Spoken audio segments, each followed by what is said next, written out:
Geoparkeak paleolitikoko ibilbide bat egiteko proposamena aurkeztu zion udalari. Ibilbide horren informazio puntua eta hasiera Zumardiko parkean kokatzen zituen, Deba ibaiaren barnealderantz ibilbide museistikoa eratuz. Proposamen horren ondorioz, Debako udaleko parte hartze batzordeak partaidetza prozesu diferentea egitea planteatu zuen. Landuagoa, zabalagoa, inklusiboagoa, 9 hilabetez 4 fasetan egingo zena. Prozesuaren helburu nagusia zen herritarrei beharrezko prestakuntza eta esperientzia eskaintzea. Zertarako? Partekatutako bizipen horien bidez, udalerrian kultura parte hartzaile berri baterako oinarri sendoak jartzeko. Parte hartze batzordeak bideo baten bidez gonbidatu zituen herritarrak guztiak prozesuarekin bat egitera, baina erabaki estrategikoa hartu zuen.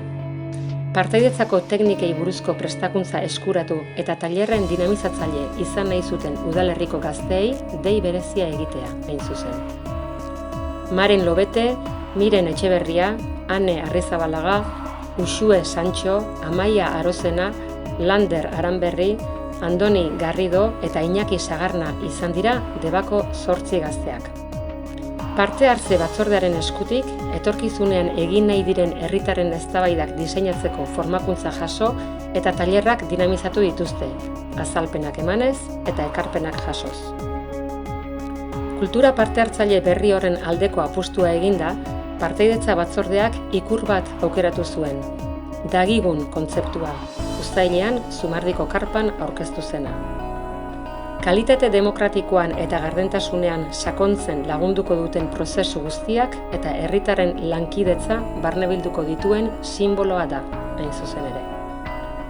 Kooperazio modu horrek maila berean jartzen ditu politikariak, langile publikoak eta herritarrak. Guztiak dira nolabait udalerriko adituak. Elkarrekin jardunezkero, helburuetara errazago iritsiko dira bakoitza bere aldetik baino. Prozesua agenteen mapa eraikitzearekin hasi zen. Hau da, elkarte eta erakundeekin. Bertan baitaude antolatuta Debako herri dinamikan parte hartzen duten eta inplikatuta dauden herritarrak. Aste batzuetan zehar, bilerak antolatu ziren haiekin guztiekin euren kezka eta intereseko gai nagusiak identifikatzeko. Zumarditik eta Geoparkearen ibilbidearen proposamenetik harago, partaidetza oinarri hartuta, jorratzea beharrezkotzat jotzen zituzten gaiak hain zuzen. Taldeak dinamizatzeko metodologiei buruzko zenbait prestakuntza jardunaldi ere egin ziren erakunde eta langile publikoekin. Beti ere, dagigun kultura, Debako lan, administrazio eta gizarte guneetan instalatzeko helburuarekin. Erakunde eta elkarteengandik jasotako gai nagusiekin 4 hitzaldi publiko antolatu ziren Deban eta Itziarren. Kultura, geologia, hirigintza eta landa ekonomia. Mahai inguru horiek guztiak udalaren webgunean daude ikusgai, interes kolektiboko jakintza modura. Herritarrak eta adituak entzuteaz gain, udalerriko hainbat gune ere aztertu ziren behaketa bidez.